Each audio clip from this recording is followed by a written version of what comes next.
June 6, 1944. The sky over Normandy was alive with thunder. Engines roared above the clouds as hundreds of C-47s cut through the night, their bellies heavy with men and fear.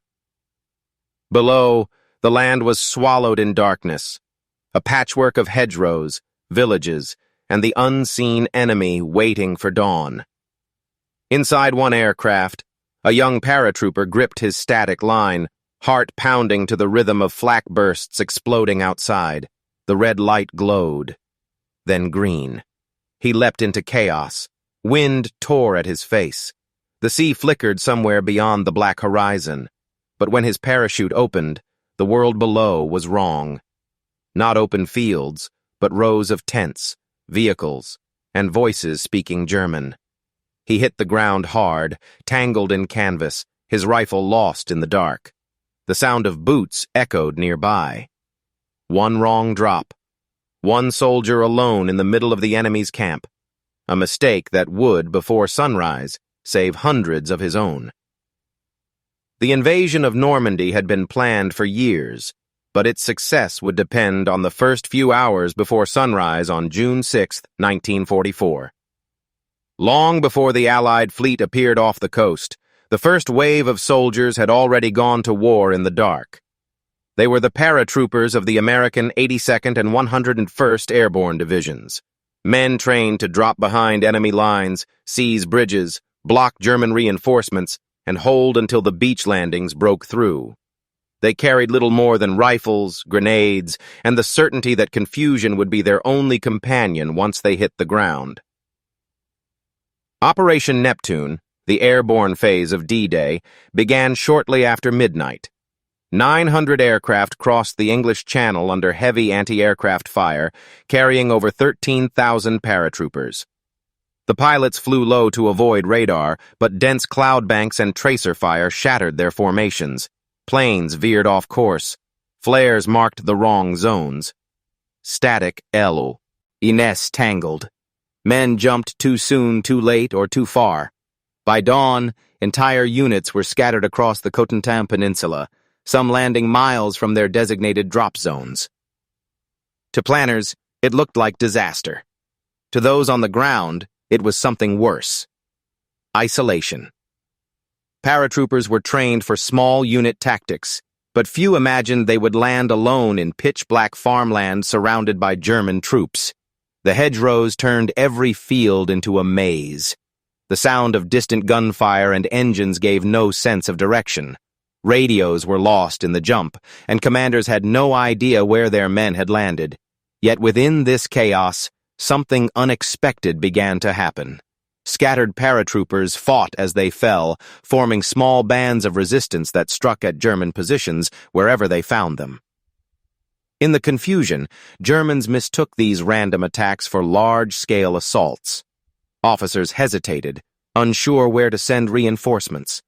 Roads that should have been open to counter the beach landings became choked with fear and misinformation. The chaos was so complete that even General Rommel, tasked with defending the Atlantic Wall, could not understand what was happening. He was away in Germany that morning, and his subordinates were convinced the airborne drops were feints, diversions meant to disguise a landing elsewhere. By the time they realized their mistake, the Allies had gained a foothold. Among the men scattered that night was one paratrooper who would never reach his assigned zone. He had boarded his C-47 in southern England like thousands of others, carrying a rifle, a few grenades, and the weight of orders he would never fulfill as written.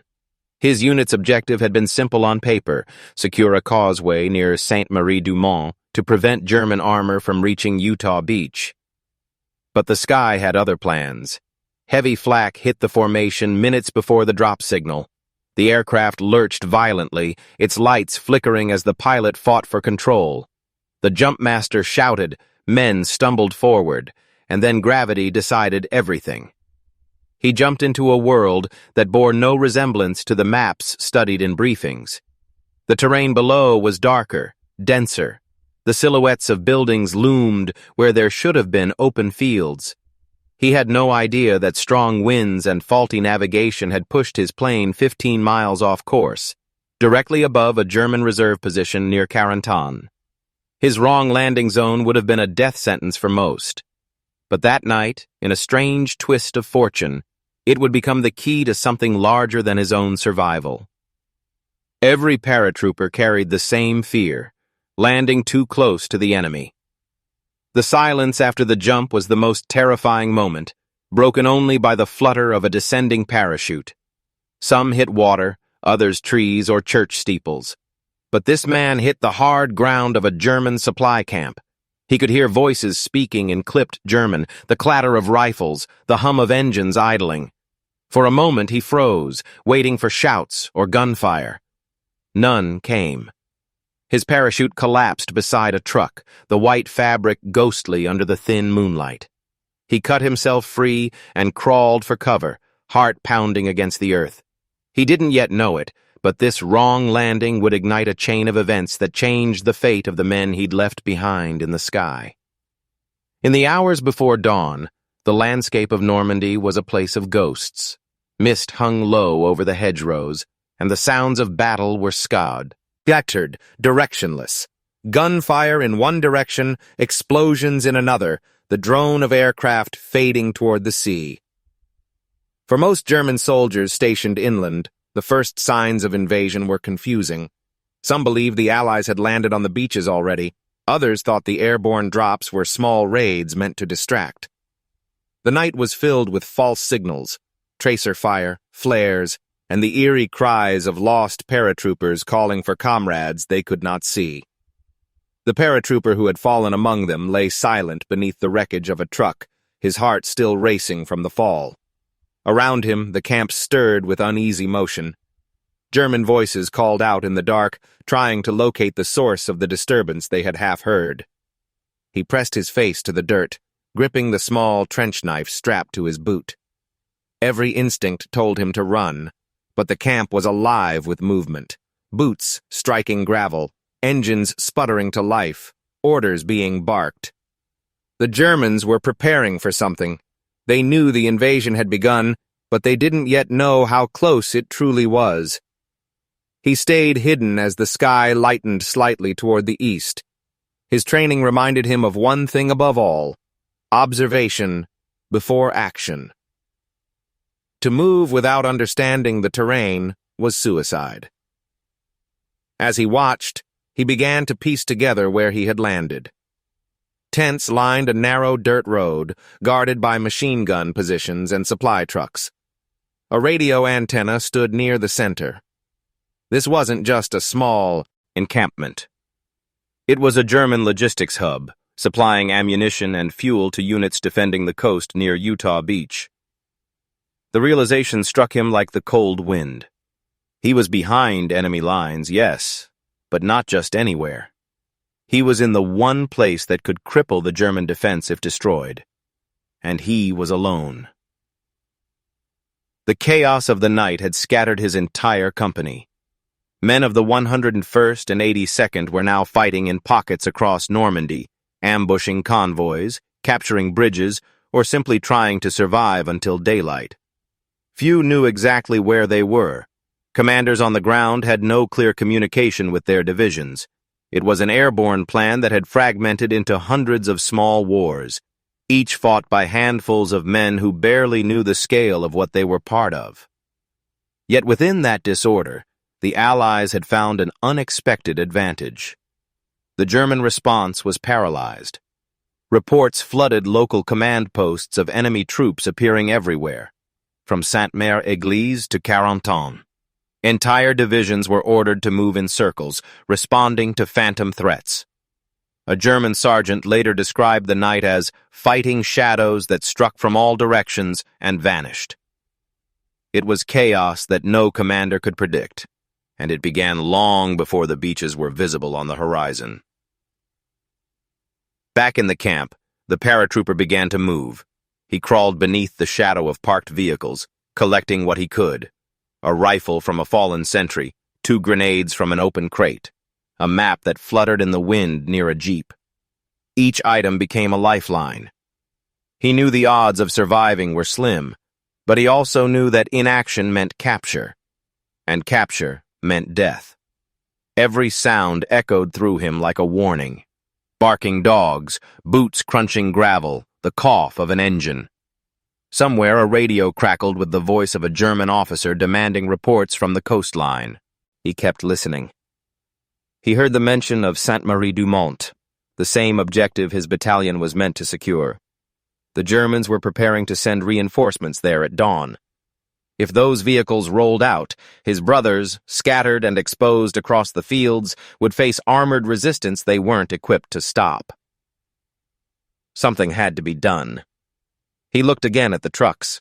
Rows of fuel drums sat beside them, half covered with tarps. Ammunition crates were stacked nearby. Every instinct told him to wait for night, to escape quietly into the hedgerows. But another voice inside him whispered louder, the one that had been trained to improvise, to strike when no one expected it. He was a soldier behind enemy lines, but also a chance. One man positioned, by mistake, at the heart of the enemy's supply chain. The mistake, he realized, wasn't fatal. It was opportunity. In war, chaos often blurs the line between disaster and destiny. For the American paratroopers over Normandy, the night sky had turned into a storm of confusion. Men were lost, leaders separated from units, and carefully planned objectives scattered into fragments. But amid that confusion, something deeply human emerged. Instinct. Survival, courage, and the quiet resolve to keep moving forward, even when the map made no sense. The human angle of that night was written not in strategy, but in heartbeat. Every paratrooper who hit the ground felt the same isolation.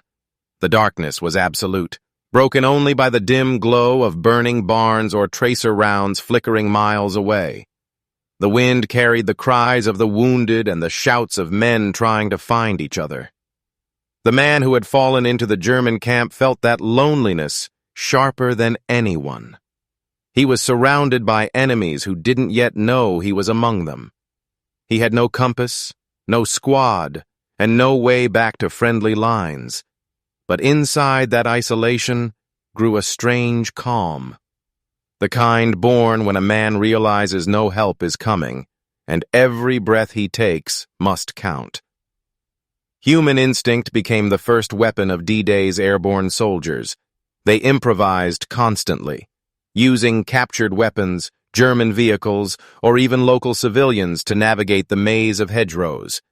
Some hid in ditches until daylight. Others attacked enemy convoys with only a few grenades between them.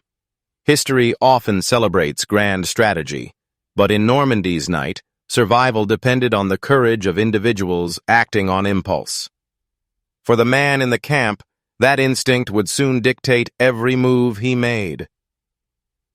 On the opposite side, the Germans faced their own kind of human confusion. Most soldiers stationed inland were not elite troops. Many were older men, foreign conscripts, or units resting after weeks on the Eastern Front. When paratroopers began dropping into their midst, panic spread faster than orders.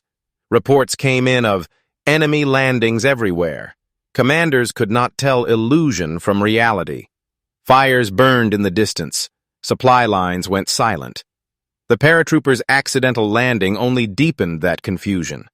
From the moment he cut his parachute, loose, his very presence, unseen, unknown, became a ghost in their midst. Tactically, the airborne operation was built on precision. Yet on D-Day, precision gave way to improvisation. The intended drop zones were supposed to form a defensive ring around the beaches. Instead, scattered drops turned that ring into a web, thin, unpredictable, but still deadly. The Germans could not isolate one clear direction of attack. Roads were cut, communication lines sabotaged, and bridges blown by men who weren't even sure where they were. Every wrong drop created a new disruption. The enemy was forced to fight everywhere at once. For the paratrooper hidden in the camp, the tactical picture was reversed. He saw the German side of the invasion unfolding before him. The frantic organization, the fuel trucks, the messengers rushing to and from the command tent. He understood that this chaos could be turned against them. If he acted too soon, he would die without changing anything. But if he acted with precision, he could make the Germans fight shadows they couldn't see. It was the kind of clarity only chaos could create. Across Normandy, other paratroopers were discovering the same truth. A sergeant near Sainte-Mère-Église led 7 men to ambush a German convoy, destroying 2 trucks and blocking the main road. Another small group accidentally landed near a German artillery battery and wiped it out, clearing the way for Utah Beach landings. None of these actions were planned. Each began as a mistake, a wrong turn, a wrong drop, and became decisive through instinct and courage. The night of D-Day proved something no strategy could predict, that chaos itself could be a weapon. German field commanders spent the entire morning trying to locate enemy concentrations that didn't exist. They diverted reserves from Carentan to chase small bands of paratroopers through the hedgerows, leaving real invasion routes undefended. Confusion became an ally the Allies never expected to have. The paratrooper's personal war fit perfectly into that larger storm. His single presence inside a vital German position, unknown to both sides, carried weight far beyond his own survival. Every minute he stayed hidden was a chance to observe, to think, to wait for the right moment. And while his comrades fought scattered battles across the countryside, his battle had not yet begun.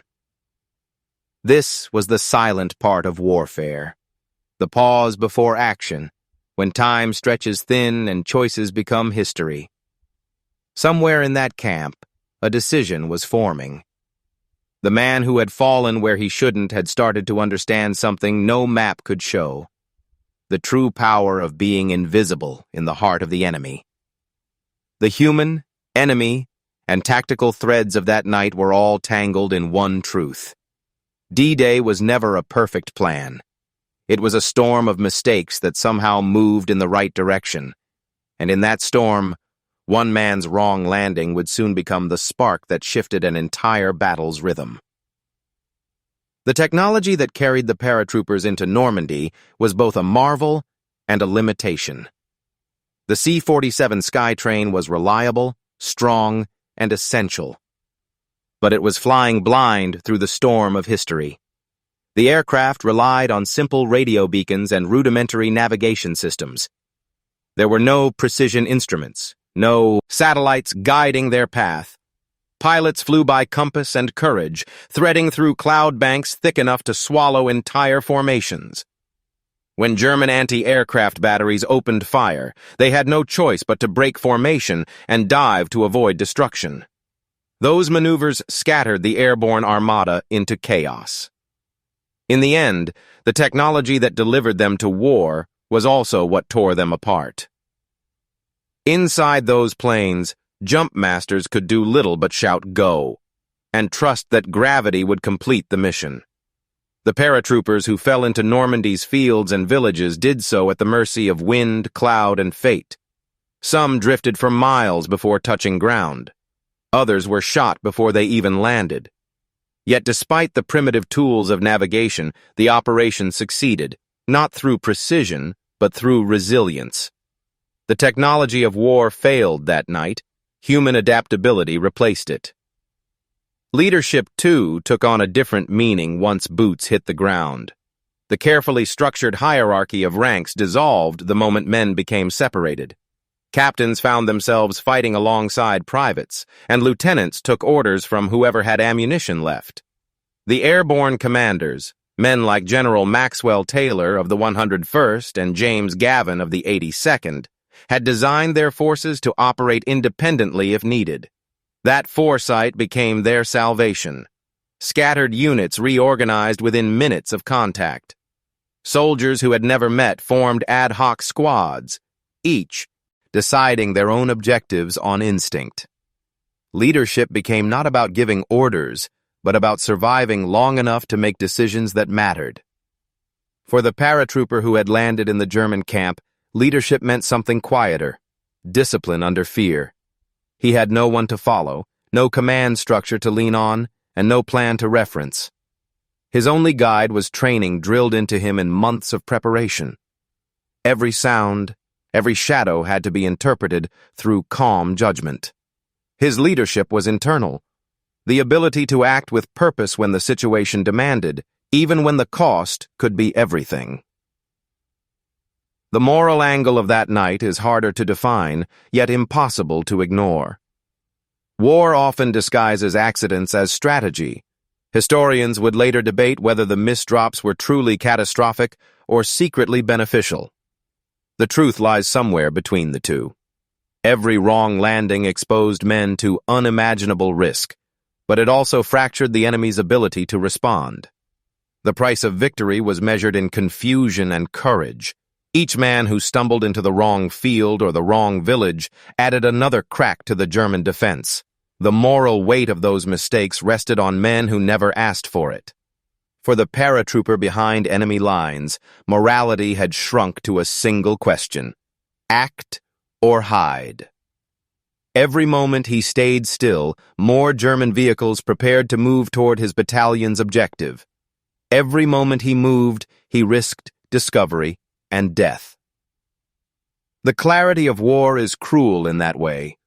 Right and wrong blur into survival and consequence. What he decided in those minutes would determine not only his fate, but the outcome for men fighting miles away. Across the battlefield, commanders faced their own moral strain. Reports of misdrops reached Allied headquarters before sunrise. Some officers feared the airborne operation had failed completely. Others realized that the confusion was working in their favor. German command posts were reporting attacks from all directions. Reinforcements meant for the beaches were being delayed, redirected, or immobilized. The chaos was unplanned, but it was effective. It raised a moral question that would echo long after the war. Can disorder itself become strategy? As dawn crept across the horizon, the technology, leadership, and moral dimensions of the invasion converged. Radios sputtered with half-heard transmissions. Pilots circled, searching for landmarks that no longer existed. Men on the ground relied on instinct, not orders. In that fractured system, the Allies stumbled into an advantage no planner could have predicted: flexibility. When machines and maps failed, human courage filled the gap. The paratrooper's wrong drop embodied all these angles at once. It was a failure of navigation, but a triumph of adaptation. It stripped leadership down to its purest form, self-command. And it confronted the moral truth that sometimes the smallest unintended act can alter the fate of many. His survival, his choices, his silence in that camp were threads in a much larger web, one that stretched from the hedgerows of Normandy to the beaches where thousands would soon fight for their lives. War is often remembered in victories and defeats, but its real stories live in moments like this, when a single man, caught in the wrong place at the wrong time, finds the strength to turn error into purpose. And as the morning light touched the distant beaches, that purpose was about to reveal itself. The sky was fading from black to gray when the paratrooper finally moved. For hours, he had lain silent among the shadows of the German camp, watching the soldiers stir to life. Trucks idled in columns, headlights dimmed, engines coughing as mechanics checked fuel lines. Officers barked orders in sharp bursts of German. He could see them loading crates of ammunition and gasoline drums onto transport vehicles. The convoy was preparing to roll east, toward Sainte-Marie-du-Mont, where his battalion was supposed to hold the causeways for the landings at Utah Beach. Every engine that started was a countdown. Every shouted order was another nail in the coffin of the men fighting miles away. He had no radio, no map, and no reinforcements. The only thing he had was proximity, the unintentional advantage of being where no Allied soldier should have been. He remembered the training that every paratrooper had memorized: disrupt the enemy whenever possible, no matter how small the opportunity. He looked again at the fuel drums stacked behind the trucks, at the wooden crates of artillery shells nearby, and at the faint trail of gasoline dripping into the dirt. The idea came not from strategy, but from instinct, to turn the enemy's strength into his weapon. He crawled along the edge of the camp, staying low, using every sound to mask his movement. A barking dog sent his heart racing. A passing sentry paused within yards of where he hid. The air smelled of oil and damp canvas. He reached one of the trucks, its rear packed with fuel cans. Inside his pocket he had one grenade left. Standard issue, smooth metal, safety pins still intact. He looked at it for a long moment, then at the rows of vehicles stretching toward the horizon. There was no plan beyond the next breath. He pulled the pin. The explosion tore through the silence like a thunderclap. Fire rolled across the fuel drums, igniting gasoline that spilled in sheets of flame. For a heartbeat, there was confusion. Then panic. German soldiers shouted, scrambling for cover, their voices drowned by the roar of spreading fire. Ammunition began to cook off, shells detonating one after another in a chain of deafening bursts. Trucks went up in columns of smoke that could be seen for miles. What had been a neatly organized convoy became a blazing inferno. The paratrooper had already thrown himself into the ditch beyond the perimeter fence. Dirt rained down on him as explosions ripped through the camp. He crawled, half blind from the smoke, until he reached the hedgerow on the far side. Behind him, the night he had entered in silence was now alive with chaos. German soldiers were shouting in every direction, convinced they were under large-scale attack. Some fired into the fields. Others tried to save what they could from the fire. The confusion was total. From the ridge beyond the camp, he saw the scale of what he had done. Flames lit the early morning sky, turning the horizon orange against the fading stars. The smoke rose higher than the treetops. He could hear secondary explosions continuing deep into the camp. Ammunition stores, fuel depots, maybe even the radio post. He didn't need to guess what it meant. Those trucks would never reach Sainte-Marie-du-Mont. The reinforcements meant to crush his battalion were gone before they could move. Miles away, near the causeways leading inland from Utah Beach, small groups of paratroopers were holding their ground. They were outnumbered and low on supplies, waiting desperately for dawn and the sound of the sea-borne invasion. German resistance had been expected from the direction of Carentan, but it never came. The roads were blocked, the reserves delayed, and the enemy's chain of command was collapsing into confusion. None of them knew why. They only knew they were still alive. The paratrooper stayed hidden, exhausted and disoriented. He had nothing left. No food, no ammunition, no certainty that anyone would ever know what he had done. He could hear sporadic gunfire in the distance, the faint rumble of naval bombardment from the coast. He thought of his comrades, scattered across fields and villages, and hoped at least some of them had survived the night. The fire he had started continued to burn, marking his position like a beacon. He moved again, crawling deeper into the hedgerows before daylight could expose him. For the German command, the explosion was an unsolvable riddle. Reports began to pour in of enemy paratrooper attacks behind their lines. Commanders assumed hundreds of Allied soldiers had infiltrated the area. Units were diverted to contain the supposed incursion, leaving the beaches more vulnerable.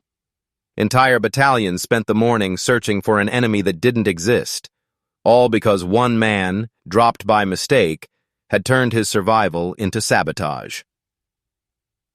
By the time Allied troops advanced inland later that day, the burning camp had become part of the landscape of D-Day, another sign of German disarray. The paratroopers' action was never recorded in official reports. It was buried beneath the countless other acts of courage and chaos that defined the invasion. But its effect rippled far beyond its small origin. The delay it caused, The fuel it destroyed, the confusion it spread, all of it contributed to the fragile chain of success that turned June 6th into history's turning point. He had not landed where he was meant to, but he had struck exactly where it mattered. By mid-morning, the smoke from the destroyed German convoy had drifted across the countryside, staining the clouds above Normandy a dull gray. Farmers hiding in their cellars whispered of explosions and fire in the woods, not knowing that one paratrooper's single grenade had set off a chain reaction far beyond their fields. The fire had spread to ammunition depots hidden near the tree line. Flames had consumed entire stores of mortar rounds, fuel trucks, and communication gear. For the Germans, the loss was catastrophic, not just in material, but in time. What should have been a rapid counterattack toward the beaches had turned into a desperate attempt to contain chaos. The paratrooper was miles away by then, moving through hedgerows and shallow ditches. His uniform was torn, face streaked with dirt, and every step was a test of endurance. He had no food, no clear direction, and only fragments of memory to guide him, the sound of the surf to the west, the echo of artillery in the distance.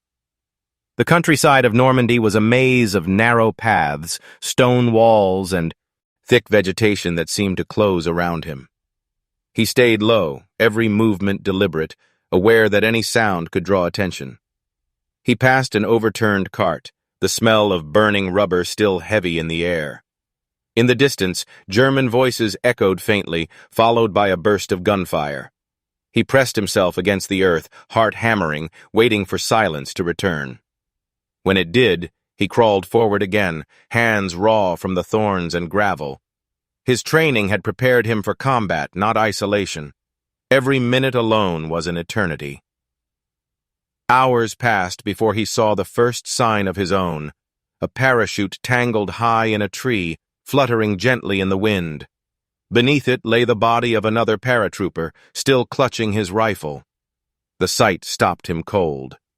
He knelt, removed his helmet in silence, and searched the body for ammunition and a map. There was none. Only a blood-stained patch with the same unit insignia as his own. He took the man's canteen and a single remaining grenade, whispering a quiet promise to carry on. Further ahead, through a break in the hedgerows, he caught sight of movement, silhouettes in the distance, low and careful. He froze, then recognized the distinct curved helmets of American paratroopers. Relief flooded him. He signaled cautiously, and after a tense moment they waved back. When he reached them, he found a small group. 5 men, dirty, exhausted, but alive. Like him, they had been scattered during the jump. Their sergeant, an older man with a rough voice and calm eyes, listened as he told his story in fragments. The wrong drop, the camp, the explosion. At first, they didn't believe him. Then they saw the smoke still rising miles away. The sergeant looked at it for a long time and said simply, "Then you bought us time." Together, they decided to move toward the sound of the sea, where the main force was expected to land. The Paratrooper, once lost, was now their guide. The terrain he had crossed in darkness now served him in daylight. He knew where the German patrols had been, where the roads were blocked, and which paths were safer. They moved cautiously, avoiding open ground, resting only when necessary. Around midday, they stumbled upon a small German outpost guarding a crossroads. A radio truck, 2 machine guns, and about a dozen men. It was the link between the front lines and the command posts farther inland. The sergeant turned to his men. They had one chance to silence it before the enemy could send reinforcements or report the convoy disaster. The paratrooper, still carrying the last grenade he had taken from his fallen comrade, volunteered for the flank. The assault was quick and brutal. The Americans struck from both sides, catching the Germans off guard. Bullets tore through the air. The radio operator tried to send a transmission but was cut down before finishing. The paratrooper lobbed his grenade into the truck, shattering it in a burst of flame. Within minutes, it was over. The outpost was silent. Smoke drifted above the wreckage, and the group gathered around the destroyed radio, realizing they had severed another artery in the German defense network. The sergeant looked at the young paratrooper, the one who had fallen from the sky into the wrong place, and shook his head in disbelief. "You started something back there," he said quietly, "and now we've finished it." When they finally reached the fields overlooking the beaches that evening, they saw the unimaginable. The sea covered with ships, waves of landing craft pushing toward shore, columns of smoke rising from the coast. The invasion was real. The scale was beyond anything they had imagined. And somewhere among those thousands of soldiers storming the beaches were the men his actions had unknowingly saved. He stood on the ridge, staring down at the coastline, exhausted but alive. He thought of the burning camp, the trucks, the explosion that had turned mistake into mission. War, he realized, was built on accidents as much as strategy, on moments when fear became courage because there was no other choice. As darkness fell, he sat quietly among the others, rifle across his knees, listening to the distant thunder of artillery. Around him, the world he had helped change was still burning. By the morning of June 7th, the scale of the invasion had become clear to both sides. What had begun as fragments of scattered fighting across hedgerows and villages had transformed into a full front stretching across Normandy. American, British, and Canadian divisions had secured the beaches at a terrible cost, and now pushed slowly inland through the bocage country. Each field became a fortress, each hedgerow a line of fire. For the men who had jumped the night before, exhaustion replaced adrenaline, and survival became the only mission left. The paratrooper, now reunited with a handful of men from his unit, moved cautiously through the countryside near Sainte-Marie-du-Mont. They were covered in dirt and sweat, uniforms torn, boots caked in mud. None of them had slept since before the jump. The distant sound of naval bombardment rolled like thunder over the hills, and the smell of gunpowder still clung to the air. Every farmhouse could be an ambush. Every tree line could hide an enemy sniper. Yet despite the danger, a quiet sense of achievement hung among them. They had done what they came for. The bridges behind them were held, the roads ahead disrupted, and the enemy command chain fractured.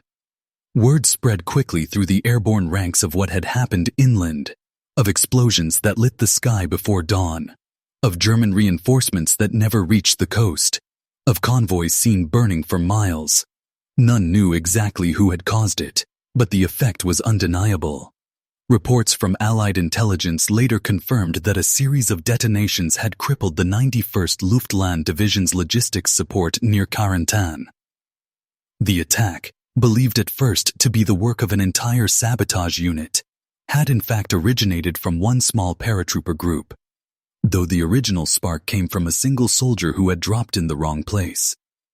Historians later traced how critical that single disruption had been. The destruction of the supply camp delayed German armor from reaching the beaches by nearly 5 hours. 5 hours that changed everything. During those hours, the Allies had secured key exits from Utah Beach, established artillery, positions, and linked up with airborne forces inland. Without that window, the landings at Utah might have met the same bloody resistance that crushed the first waves at Omaha. One act of destruction, born from accident and survival, had rippled through the entire battle plan. For the Germans, the aftermath was confusion. Units scrambled to re-establish contact, convoys were redirected or destroyed, and officers argued over phantom reports. General Marks, commanding the 84th Corps, had received conflicting messages, one stating that paratroopers had captured Sainte-Mère-Église, another claiming they were attacking Carentan, and still another insisting there were enemy troops near Saint-Lô. Each was true, and each incomplete. The Wehrmacht's strength in discipline and coordination had turned into paralysis under the weight of misinformation. The once organized defense of Normandy had fractured into disconnected fragments. The paratrooper's actions had played a small but pivotal part in that collapse. His explosion was not simply destruction, it was disorientation, a blow not just to supplies, but to certainty. German commanders, unsure where to commit their reserves, hesitated at the worst possible moment. Tanks meant for the coast sat idle, awaiting orders that never came. In those precious hours, the Allies gained ground that would prove impossible to reclaim. As the days passed, the chaos of battle gave way to a grim rhythm. Towns were liberated, then destroyed by counterattacks, then liberated again. The paratroopers unit fought its way south toward Carentan, encountering fierce German resistance along the way. The fighting was brutal, close, personal, fought with rifles and grenades at distances measured in feet. Fields were filled with smoke and the cries of the wounded. By the time Carentan finally fell to American forces on June 12th, the 101st Airborne had been reduced to half its strength. When the paratrooper was finally accounted for by his commanding officer, he looked nothing like the soldier who had boarded the C-47 in England. His uniform was burned and torn, his hands raw from climbing hedgerows and handling weapons. He spoke little, only confirming his identity and the events of the night. When questioned about the explosion, he gave a simple account, that he had landed near a fuel dump, acted on instinct, and escaped through the woods. There was no dramatization, no pride. He called it survival, not heroism. But his commanders knew otherwise. His wrong drop had not only saved dozens of scattered paratroopers, but indirectly preserved hundreds of lives on the beaches. Reports describing his actions circulated among airborne units, though his name remained mostly unknown to the broader world. The war would go on for months, shifting from Normandy's hedgerows to the frozen forests of the Ardennes, but that single night in June would remain a symbol among the men who had lived it, of courage born from chance, of chaos turned to opportunity. As the battalion regrouped days later under the gray Normandy sky, the survivors gathered for a brief moment of rest. They were surrounded by the wreckage of trucks, burnt fields, and the still lingering smell of smoke. The paratrooper sat quietly apart, polishing his rifle, lost in thought. The others spoke of home, of friends still missing, of the strange silence that followed battle. No one asked him what he had seen in that camp. Some things they all knew were better left between a man and the night that made him. The distant rumble of artillery carried across the horizon again. War was not finished, not even close. But for now, they had done their part, and for the first time since jumping into darkness, they knew why it had mattered. When the fighting in Normandy finally stabilized, what had once been fields of wheat and apple orchards became graveyards of steel. Burnt vehicles lined narrow roads, their twisted frames rusting beneath the rain. Piles of discarded helmets and shattered weapons marked the spots where entire squads had fallen. For the men who had survived those first days, the silence that followed was almost harder to bear than the battle itself.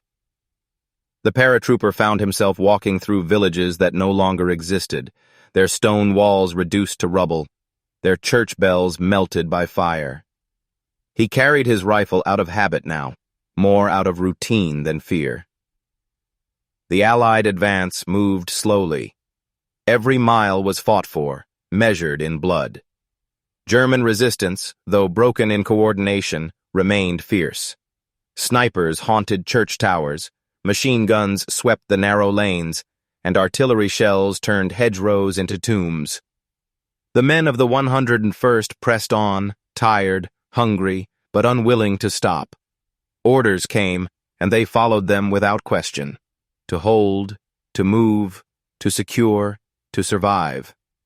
In the midst of it all, the story of one unknown soldier began to circulate among them. It was told in fragments, passed from squad to squad. Some said he had single-handedly destroyed a convoy. Others claimed he had wiped out an entire camp of Germans. None knew his name, and he never corrected them. When someone asked, he only said it wasn't like that it had just been a mistake. But in war, men needed stories like his. They needed something to believe in beyond the orders and the killing. His wrong drop became a kind of legend whispered in the dark, proof that even disaster could become victory. Official reports later documented the explosion as a critical interference in enemy supply lines. The records were clinical, detached, written in the language of logistics and objectives. But those who had been there knew it was more than that. It had been luck, courage, instinct, whatever name one gave to the thin line between life and death in war. His commanders filed the paperwork, and his part in the operation faded quietly into the larger narrative of D-Day. No medals were pinned that day. No speeches were made. The war was still raging, and there was no time for ceremony. Weeks later, the Paratroopers Battalion advanced deeper into France. The landscape changed from hedgerows to open fields, and small towns liberated one after another. The people greeted them with tears and bread and flowers, their gratitude overwhelming in its sincerity. Yet behind every smile lay the scars of occupation. Burned barns, empty houses, missing faces. The paratrooper accepted the thanks quietly, always thinking of those who hadn't made it out of Normandy. Every village they freed reminded him of the camp he had burned, of the faces of the men who had been inside it, of how close he had come to joining them. When the battalion was finally rotated out for rest near Cherbourg, he was called into a small tent by his commanding officer. The officer, a man hardened by years of combat, handed him a folded report stamped "Confidential." Inside was a brief summary of the explosion, the confirmed loss of German vehicles and supplies, and a single sentence at the bottom. Action contributed directly to the delay of enemy reinforcements and the success of the Utah beach landing. He looked at the paper for a long moment, then folded it again. He didn't ask for recognition or tell anyone about it afterward. In his mind, it had been one night of survival, one choice among thousands made under fire. The war would be won not by one man, but by all who endured it. Those who jumped into darkness, those who waded through surf, those who never returned. Months later, as autumn swept across Europe, the airborne divisions would fight again, in Holland, in Belgium, in the frozen forests of the Ardennes. Each new battle felt different, but the rhythm was the same: chaos, fear, endurance. The paratrooper survived them all, carrying with him the same quiet determination that had guided him that night in Normandy. His comrades began calling him Ghost Drop, half in jest, half in awe. A soldier who fell where he wasn't meant to and changed everything because of it. When victory finally came in 1945, the world celebrated. Streets filled with parades, bands played, and flags waved from every window. But for men like him, the celebrations felt distant, unreal. He returned home to silence, to the same streets he'd left years earlier, now lined with gold stars in the windows of neighbors who hadn't been as lucky. Life resumed its pace, but inside him, the war never fully ended. Nights were still filled with the sound of engines overhead, the whistle of wind through open doors, and the memory of that Buse training camp. Years later, when he was asked by his grandson what it had been like, he paused a long time before answering. He didn't speak of glory or victory. He only said that sometimes the things that go wrong are the ones that save the most lives, and that courage isn't about choosing to fight, but about refusing to run when there's nowhere left to go. He never mentioned medals or ranks, only the memory of falling through the black sky on June 6th, hearing the wind roar in his ears, not knowing if he would live another minute. That moment, more than any battle, defined him. And though history never recorded his name in textbooks, the silence he left behind in that German camp still spoke louder than words. History rarely remembers the smallest hands that shift its weight. The official records of D-Day speak of divisions, operations, generals, and grand strategy. They count ships, planes, and men by the tens of thousands. Yet somewhere between those statistics lived one paratrooper, unknown, unseen, whose single mistake altered the rhythm of war. His name faded into the paperwork of military archives, but his impact remained etched into the landscape of Normandy. In every war, chaos and order dance side by side. Commanders plan, soldiers execute, and fate decides which direction the wind will turn. That night in June 1944 was proof that no plan, however perfect, survives the fall from the sky. The paratrooper's wrong drop was not an act of brilliance or heroism. It was survival. Raw, instinctive, and human. But it showed something deeper about war, that courage often emerges not from certainty, but from confusion. When historians study D-Day, they measure it in hours, in tide schedules, in the tonnage of supplies landed. What they cannot measure are the silent moments that changed it, the brief sparks of defiance that shifted outcomes far beyond their scale. One man crawling through mud, one grenade thrown into the dark, one convoy burning at dawn. These are the fragments of history that hold the same weight as entire armies. In the quiet that followed, the beaches became fields again. Grass grew where fire once burned, and the hedgerows filled with birdsong instead of gunfire. Yet beneath that calm, the memory of what happened still lingers. It reminds us that war is not built solely on orders and victories, but on chance, on human hearts making impossible choices in the worst of moments. For every famous commander whose name endures, there are thousands like him, anonymous, ordinary men who changed the world without ever meaning to. The paratrooper who fell into the wrong place on D-Day stands for them all. His courage was not in following the plan, but in refusing to surrender when the plan collapsed. In the end, history moves forward on the strength of such moments, small, unseen, and unforgettable.